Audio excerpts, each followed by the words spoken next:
Welcome back to Robbing Minds. Health, they say, is wealth, but a nation that continues to lose its best people is a poor nation. And it always breaks our hearts when we see the loss of a Nigerian. But what's even more painful is when we see lives cut short in infancy. Indeed, the heaviest coffins to carry are usually the smallest coffins, and seeing images of little babies in body bags is just so heartbreaking. A Christmas tragedy when you're supposed to be celebrating the birth of Jesus Christ and you're making plans to bury your children.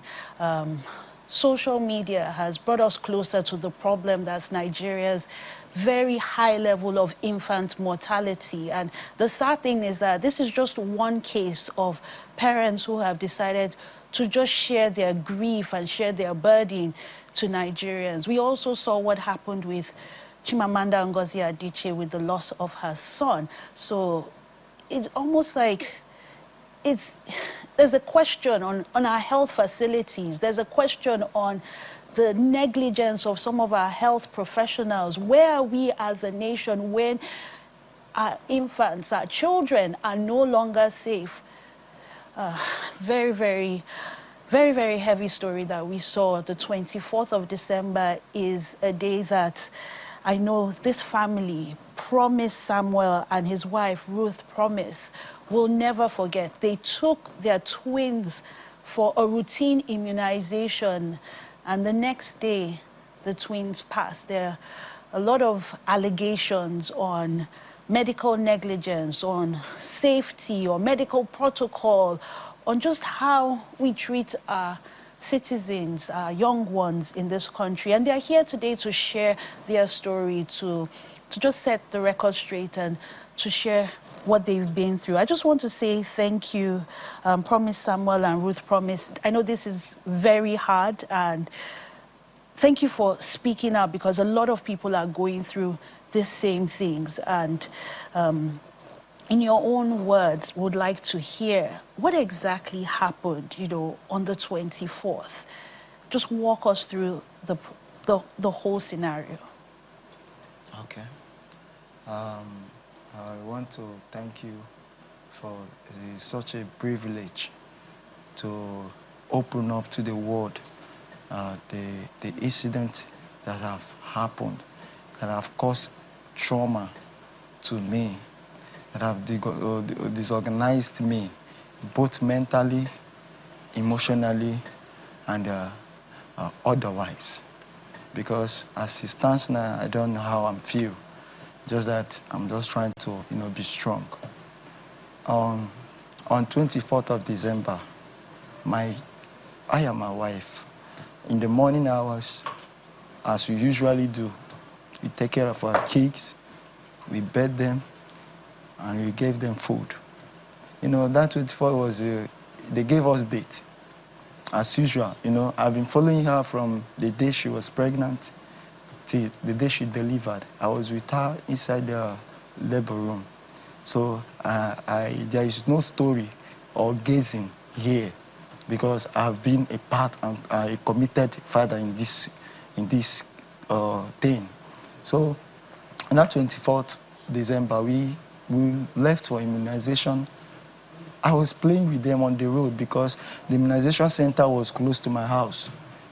So, and we choose there because it is twins. Maybe I will not be around. Maybe when I will not be around, I don't know, she may take them there. That's why we choose there. It's not that we don't have other places that we can take them, but we choose there because of the closeness. And where is that place? It is Primary Health Center at Jambadi, Ojo Local Government of Lagos State. So when we went on that Thursday morning, that's Thursday morning on 24th, the babies were healthy. They were not running temperature. They were not sick. They were not vomiting, and they were not stooling. They were extremely healthy. So we, with all my joy inside me, is that let it not be that I don't want to fulfill the righteousness of immunizing my child at 9 months. If I had known that it would cause this tragedy to me, I wouldn't have gone.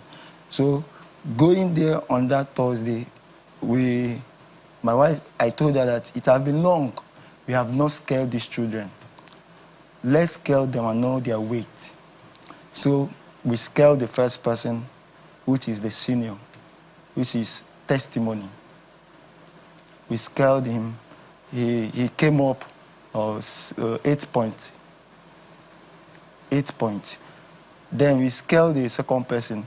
The scale of the second person is bigger than the scale of the senior. The second person is the junior. Then I and my wife were like, babe, this person is eating much than this person. At least the person that is eating much should have more weight than the one that is sucking breast, like the one that loves breast, because I know my children well. This one loves sucking breast. He can put his mouth on the breast all through the night. But this one, if you bring a bar, he will eat it. They have started eating. If you bring Indomie, he will eat it. So you decided to get their weights checked. Yes. But let's go to the time of the immunization. Like, what was the service like? Have you ever gone for immunization? Was anything different at this particular time? And just talk us through the actual immunization and what happened the next day. Okay. So the immunization, after the lady gave us the injection, they started running temperature. She gave us a warm medicine, which is like a gelocin in round form. So she said, I and my wife, we should drink, or we should chew it. She gave my wife one, and she gave me one, and she break one. Say we should give the children half. That let them chew it. At the spot, they gave the children the warm medicine at the spot. They lick it. Are you getting me? So after that, I told my wife that these children, their body temperature is too much. It's uncontrollable. Like, it's beyond my expectation. Let her ask the nurse if there is alternative to calm this body temperature down. The nurse said, if we get home, let us give them paracetamol and apply, maybe we should bath them with warm water. In case so. To bring their temperature down. To bring the temperature down. I'd like to also hear from you. Yeah.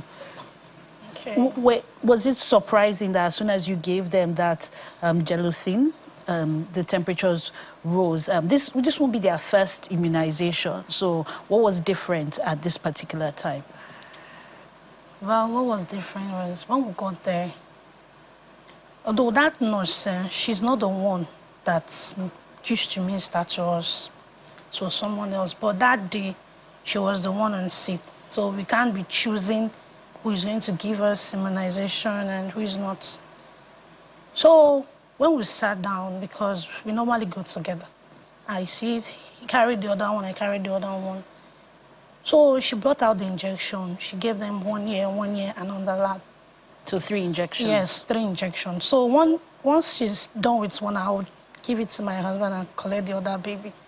So immediately we were done, we were still sitting down. They gave us nets. She said in the net that we don't know that we are collecting a lot of things today. They were going to pay 2,000 naira. And I was like, since I've been coming to this immunization, I've not paid up to this kind of amount. She was like, if I know I don't want to pay, I should. No, that was before she gave the second one. If I know I don't want to pay, since she has given the first one, I should just pay her 1,000 for the first one and take the second one out. Go. I was like, why would you say that kind of thing? Okay, give us, let's go. So when we were still sitting down, she gave us one white tablet. She didn't even tell us anything about it. I just felt like maybe because sometimes if I go there, they'll say, this one is for parents. Yes. This one is for mother. So she gave you the white tablets? She gave me 3. 3 white tablets? 3. She said I should take one. Yes. I should take one. Then the remaining one, you should break it. Yes, and give to the babies. Okay. We didn't say anything. We gave them. Actually, before this thing, we have already scaled their weight. Yes, your husband said that too. When we finished, he was the one that carried the baby.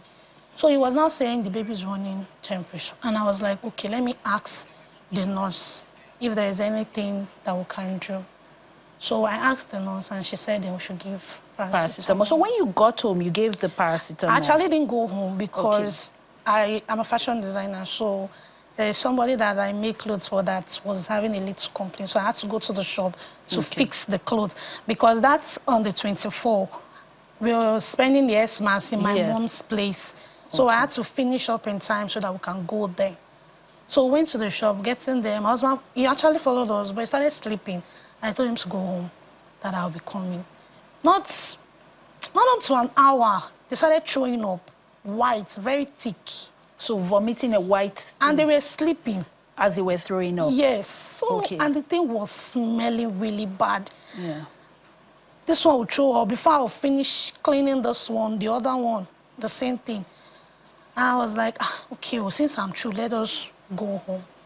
So when we got home, the body was uncontrollable. But they had told you to give paracetamol? Yes, because when I went to the shop, I was not with paracetamol. Okay, so did you give them paracetamol when you got home? When I got home, I give them paracetamol, pour them warm water, which I always do because whenever they are running temperature, warm water, when I pour them warm water, I give them paracetamol, it calms down and they will sleep without disturbing. But that very day, they couldn't cry, they were weak.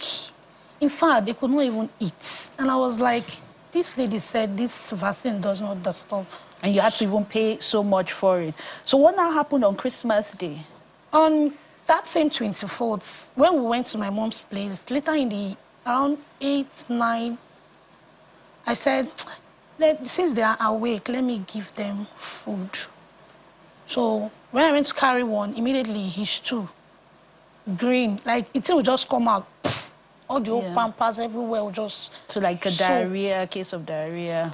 So I clean him up and I feed him, feed the other one. In the night, all through, they didn't sleep. They were struggling. But I was alone in the house. I don't know what to do. But I kept on giving them that paracetamol because the paracetamol, like, that very day, I was even putting the paracetamol in my pocket. Let it not be as if maybe the place that I am and where they are, I was like, go and bring the paracetamol. It was inside my pocket. And these are your only children, right? No. Okay, so... But it's my husband's only children. Okay. Yeah. Your only children as a couple. Yeah. So, after that, I was like, the thing is so uncontrollable.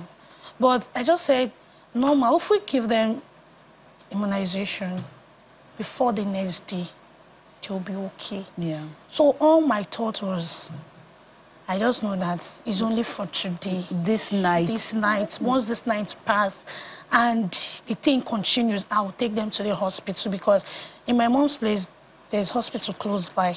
So on Christmas Day, what exactly happened after they woke up in the morning? Around 5. They didn't sleep at all. At all? They were up through the night? You were administering drugs to them? They didn't sleep. I didn't sleep too.